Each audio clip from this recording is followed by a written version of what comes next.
for better or for worse, when we went to film school, we feel like we maybe took a little bit of a step backwards in our creative process because we were learning how things should be done. Like, oh, you need a first AD, and you need the boom operator, and you need the this, and if you do all these things by the book, then you'll have a good movie, you know?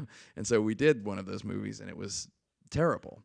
And well, good little Catholic school boys. Yeah. So we just like went by the book. Yeah, you know? if you do your when there's, marching like, orders, the Lord will repay you with a good film and manna from heaven. It didn't work for us. And there's this whole thing, this feeling on set where, you know, now 100 people, but then even like 15 people, every time you do a take, they all look at you and they want you to say, yes, let's move on.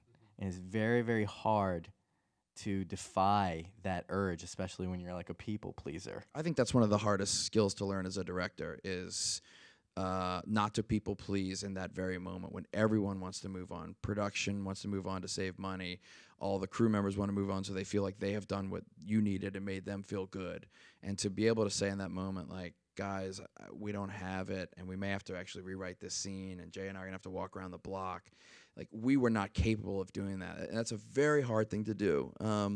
They will be happy later that you did that, but they won't like you for it in the moment. Especially on a studio movie. Yeah, they don't like that. They don't like you to say, this isn't right. Yeah. But we don't know what's right. So we just hang tight, everybody.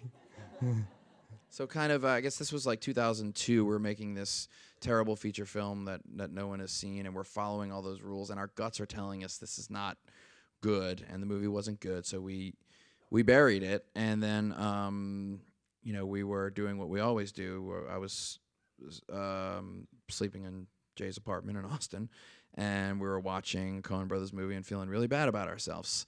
And you know, we kind of were like, man, what you know, I was like, let's just make a movie today. I'm always doing shit like this, and you know, and I was like, we don't have a 16mm camera. We don't have a crew. People, you know, we don't have lights. We don't have any of that stuff. And I was like, well, what, you know, remember we used to make movies like you would hold the camera and I would act in it, and we would just like do our thing, and it was stupid and fun. Like, let's just try to get back to that. So we picked up our parents' video camera, and I was like, what's the movie gonna be about? I had no idea, and Jay immediately clicked into this thing that was, I thought, really interesting, which is that while we were preparing to make our feature film, he was so nervous about us seeming unprofessional that it took him about 3.5 hours to record the outgoing greeting of his answering machine, just over and over again, and kind of having a little bit of a mental breakdown while he was doing it. A little bit. Identity crisis, all kinds of stuff. And he explained that to me, and I was like, that's it. Don't talk about it. Don't say anything. I'm going to the store. I'm getting a tape. Get the camera. Get me an outfit. And I'm going to walk in the door, and we're going to do this.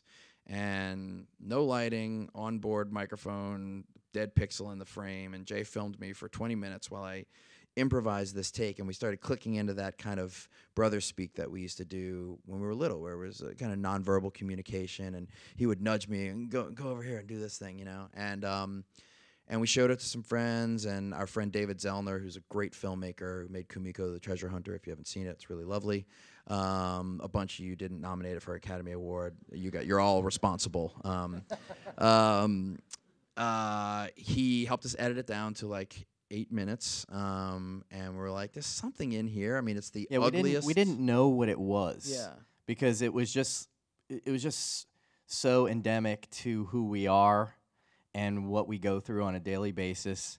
And it was just Mark and me shooting in this home video camera.